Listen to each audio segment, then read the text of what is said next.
Hello everyone and welcome back to another episode of SymMeet. This is Surya Ruikar here and today we have a very exciting guest for you, Miss Tarini Manchanda. She is the embodiment of entrepreneur spirit with strong focus on design and aesthetics. She is the brain, brawn and beauty behind the Initial Studio, a design and personalized e-commerce store. She is also the owner of a Portuguese heritage resort villa in North Goa.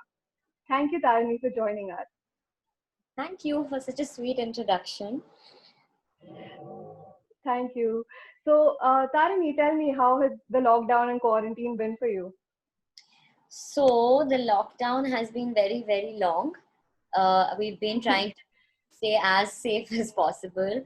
And, initially I spent a lot of time feeling very, very sorry for myself and being like, I'm in the middle of my business doing so well. And we just did a huge corporate order for Google, which we couldn't, it's gone through, but we can't talk about it because it hasn't. And I was really like looking forward to sort of just getting some feedback. And, when you work with a really big corporate client, you're kind of high off that energy. So I think it just happened at a time where it really slowed things down for me. And I was so used to things being so fast that it took me a long time. It took my body physically a long time to adjust to this new normal, as it's being called everywhere. I hope it's not the new normal, but whatever it is, I think human beings should be flexible and should adapt to what's going on. But if I were to be very honest, I really, I wish I could lie and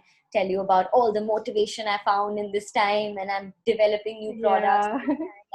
I spent a long time feeling very bad for myself, and then I just decided to be grateful about the fact that, and I have to acknowledge my privilege that I don't have to, like, I'm okay, if I'm okay if my company doesn't make money for the next 3 months, and everything is fine, and I'm living with my parents. So frankly, I don't have, of course I have salaries to pay, but I don't have to, my khana pina is taken care of, so Correct.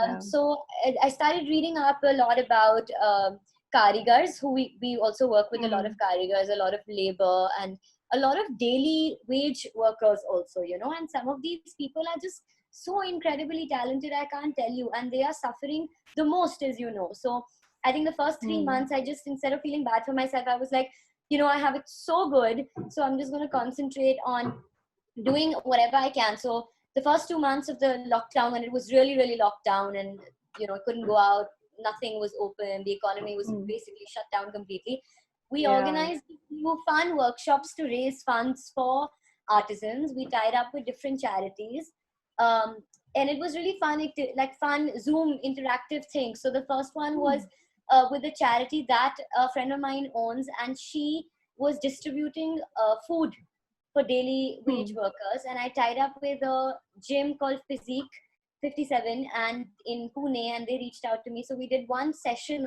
where we charged everyone, I think, 500 rupees, and we raised enough money to feed 500 meals to people. So that was That's really fun. amazing. And then the second one we did was also a calligraphy workshop. For the same, we tied up with a charity called Creative Dignity, which my mom also works with, and it was a similar setup. We had a calligraphy workshop, and it was basically just to honor the amount of talent that these artisans and karigars have, and just, the charity is called Creative Dignity because they want such talented people to lead lives of dignity. No one wants to beg for food, no one wants to feel like a charity case, of course. And so it was just the first 2 months, the first month I only cried. I felt really sorry for myself. And the second month I tried to do stuff to help people out. And then third month, I think I adjusted to it. I started working out. I started reading a lot. The time that one would spend in commuting, going to the office and going to meetings all over Delhi, I think I just read a lot, and I worked out. I wake up in the morning and I put on my workout clothes in the hopes that eventually sometime, I'm like, During the day. I'm an outfit driven person. So if I have worn an outfit, I need to make use of it, Like if I'm wearing a shirt, then I must have some Zoom calls. Yeah, it makes sense. Yeah, if I'm wearing tights, I have to work out. So I think that I think I learned quite a lot about myself. So that's been really nice. I think the first phase that you said was very difficult for you, where you were feeling sorry. I think like around the world, everybody was going through that same emotion. But what makes you No, different, people or were not. any I was very jealous really? actually of people who were not. A lot of Like, people were but then like, later on, they had that phase sometime in the whole I thing, don't know, right? yeah. That's what. I think I was only the loser who was crying all day because everyone Oh, else was I would like to tell you that you weren't the only one. Like I've heard this from a lot of people, and I was also feeling sorry for myself. But I think yeah, what matters is like getting up on that horse, getting back up and being like, going back to our normal things, but in the new yeah, normal, as you said it. yeah, So like how you are so passionate about doing the right things for the creative people that are behind your own project, like the initial studio, like the yeah. karigars and the workers who make it happen. So I want to ask you, like, how did you come up with the whole initial studio idea, like the whole venture of it? So I I don't know. There was not. So I worked with Rep India, which is a very large independent creative agency.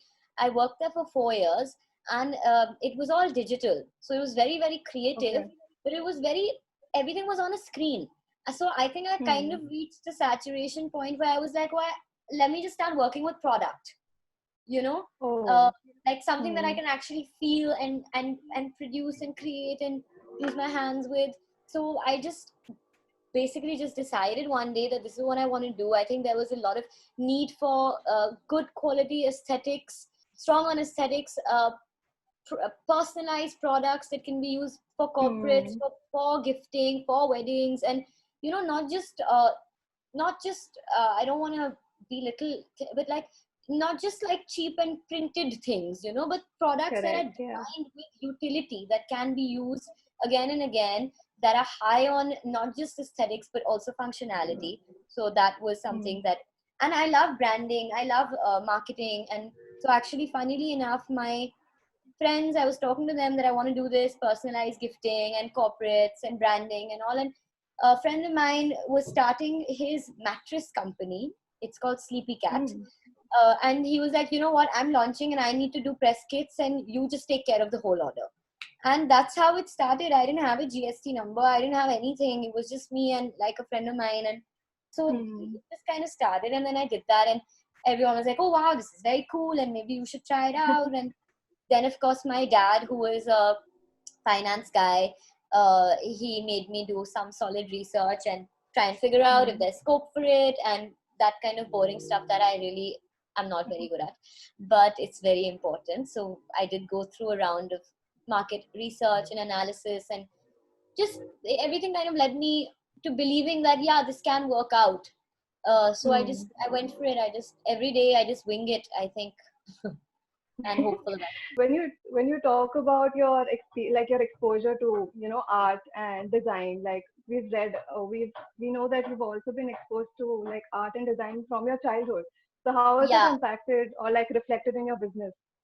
So that's a really interesting question because I still don't know how it's affected me, but it's just it's a part of who I am. I think it just, the way I think is design led, because my Okay. nani was a professor of art history and my mom does heritage conservation.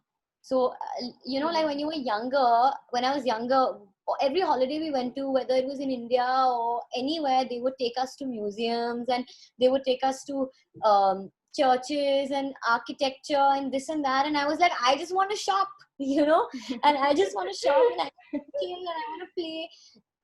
But now I'm so thankful to that, and we'd Hmm. obviously there's three of us. I have brother and a sister, and we would just be like, why are they taking us here? And we want to go to a amusement park, we don't want to go to a museum. And but now we're also thankful for it. I think just things happen, when you're a kid you don't understand how amazing it is that you're getting exposure to all these things, and only as you grow older do you really Hmm. realize that. But I think the one very crucial part of of what stayed with me even as a child was the process of being creative and the process of creating things. And I think that's why Hmm. I'm always I always want to see how a painter is painting, and how the dabba wala is creating the dabba, and how my embossing guy is embossing. And I think that has really come with, because when you go with an art historian and you go with heritage expert to see a painting or a museum. They know so much, and they're always constantly was always in my ear that this was made like that, and this was the history behind it, and it took this many hours to create this, and they had to the Sistine Chapel, they had to climb up and basically paint on the lie down and paint it. And so I think that's something that's really stayed with me, has been the creative process of things. And I really value that. I really have the highest regard for people who are able to create and who are able to do it with so much talent and so much passion, and really not getting paid enough here. So I think that's what really stayed with me. Yeah, I mean, talking about inspiration, like your inspiration is something that's embedded in your childhood memories. But we also hear that you're an avid reader. So, like, what are the books that have influenced you the most? My God, my family will really laugh at me being called a reader, because they're just highly academic, and they read all these like Proust and all these like intellectual books, and I would be lying if I said that. I wish I could be like, yeah, I read philosophy and all, but I don't. I read anything that comes my way. And I'm so glad I've reconnected with reading, because I just think that, in today's day and age of social media, you're so constantly bombarded with snippets of information, and everything is, attention span is so reduced, that I think reading really helps me focus and unwind. So it's not so much what I'm reading, it's actually the act of reading that helps me. Yeah. But if I'm talking about books in particular, I think one of the books that really opened my eyes was Diary of a Young Girl, which is by Anne Frank. And because I remember when I was reading it, I was about the same age as her, roundabout, and my life was so different. And I think I think reading really, what it's amazing is that cliched as it sounds, I think it's the only way to travel without getting on a flight. So that I love Isabella Allende. Again, I think the way that she normalizes war and rape and all these horrific things happening, and it's so matter of fact, and it's like, you never know what's going to happen in life. So I think that, but I read everything. Like I said, I love Jackie Collins, and I love like chick lit, and I read everything that comes my way. I read everything. I read Kafka, I read Jackie Collins, anything. So I wish I could lie and be all pretentious and all, but I read everything. So now that you're experienced in like two forms of entrepreneurship industries, like real estate and products, so like, what's your favorite aspect of being an entrepreneur? Like, what is the one thing that you enjoy doing as an entrepreneur? I think, again, I'm gonna, at the risk of sounding like a broken record, I think it's the creative process. So I think, and I think the way I look at entrepreneurship is that it is a creative thing. So you are being able to create something, and you are marketing it in such a way that you're getting paid for it. Correct. So for me, it's just that it's taking X and making it 2X. How do you do that? So I think that's the entrepreneurial aspect of that. But I think, again, I think I love that it gives me the time to structure my own day out, and I like that it gives me flexibility.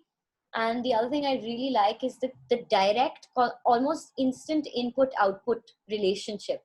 I don't know what it is, maybe it's the energy, but the days I'm working hard or the months I'm working hard, the returns are like also much higher. So I think that's definitely one thing that I love being about. I mean, I love that about my job. And again, social media, social media has given me such an avenue to make money of creating content. So again, to keep going back to it, I think it's just the creation aspect, and create something that creates value. So thank you so much, Tarini, for sharing your views. Like, not only were they inspiring, but I hope they give our viewers a different perspective into things that they conventionally thought. So I think the world is a better place when people are allowed to be creative, and also then get paid for it and make money for it. So yeah. Right. Okay, so thank you so much. Good luck with everything, and keep in touch with me. Yes. Thank you so much, Tarini. Stay safe. Bye. You too. Wear a mask when you go out, guys.